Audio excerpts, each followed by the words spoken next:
Ok, allez, on démarre. On fera un petit échauffement. On va mettre...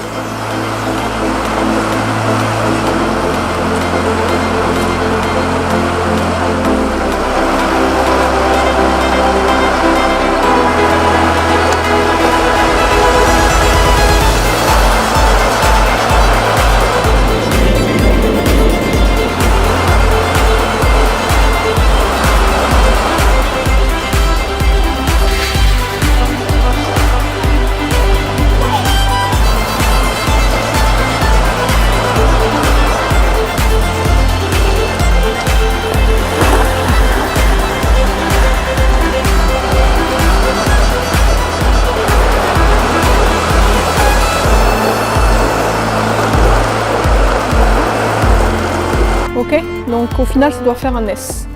Ok, là on va travailler juste attitude par attitude. On commence par la première, on fera la deuxième après. Ah, il y en a à peu près entre 40 et 50. 40 et 50. Tout niveau confondu. Est-ce que c'est difficile à gérer? Ils ont chacun leur créneau, mais il y a des créneaux où ils sont plus nombreux que d'autres, donc ça dépend. Patinage artistique, est-ce qu'il y a des particularités par rapport au patinage normal, je dirais? Ah, par rapport au roller. Alors ça existe aussi en roller, ça existe aussi en ligne. Ah bon? Ouais. Après, non, c'est pas plus compliqué qu'en ligne. Non, il y a l'écart qui nous aide, pareil que sur la ligne. Quelles sont vos méthodes d'entraînement avec ces jeunes? Les méthodes d'entraînement, ça dépend s'ils s'orientent vers la compétition ou s'ils restent en loisir. S'ils restent en loisir, c'est plutôt cool. Et s'ils s'orientent vers la compétition, c'est plutôt quelque chose de sérieux. Donc à ce moment-là, il faut de la discipline. Redresse. Redresse-toi, n'attends pas d'avoir les pieds coincés. C'est pas une arabesque ça, Marco. Lève, lève, lève, lève. C'est pas une arabesque. Attention, Inès, je demande des jambes devant, un tout, après je ferme. Ferme pas ton pied, ferme pas ton pied. Non, t'es toute tordue, t'as le haut du corps tout tordu et puis t'as la jambe comme ça. On apprend d'abord en décomposé et une fois qu'en décomposé c'est plus ou moins acquis, on essaye après d'intégrer la fluidité. Pour qu'elle soit validée, il faut qu'il y ait un angle minimum de 140 degrés. Donc on essaye de tirer le plus possible vers soi. Tends bien les deux jambes Anaïs, dégage les épaules de la tête, à toi. Eh ben vous allez en roulant. Ah non, il faut pas bouger. Après, c'est exactement les mêmes figures, les mêmes sauts, les mêmes pirouettes. On a plus de variétés de pirouettes ici à la roulette qu'à la glace. Mais voilà, mais sinon c'est la même chose.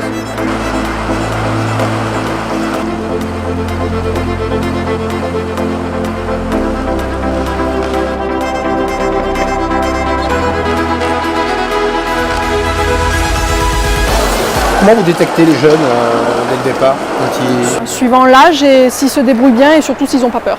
C'est ce critère-là qui va définir s'ils feront de la compétition ou pas. Il faut qu'ils en aient envie. C'est ça, il faut qu'ils en aient envie, mais en général l'envie elle arrive.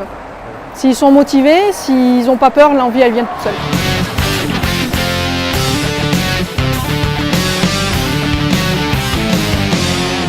Je leur dirais qu'il faut qu'ils aiment le risque et c'est un sport très compliqué puisqu'il allie la technique et l'artistique.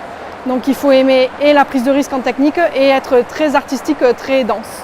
Et alors, ils ont évolué comment dans l'esprit Dans l'esprit, en faisant des stages aussi avec différents intervenants. Après les premières compétitions aussi, quand ils voient y commencer, après c'est plus facile pour s'y mettre aussi. Et les compétitions, alors elles se font où? Il y en a ici, il y en a certainement... Il y en a partout, dans toute la France, ça dépend dans quelle catégorie ils sont. Quand ils sont en régional, on reste dans la région, on va en Aquitaine, en Occitanie.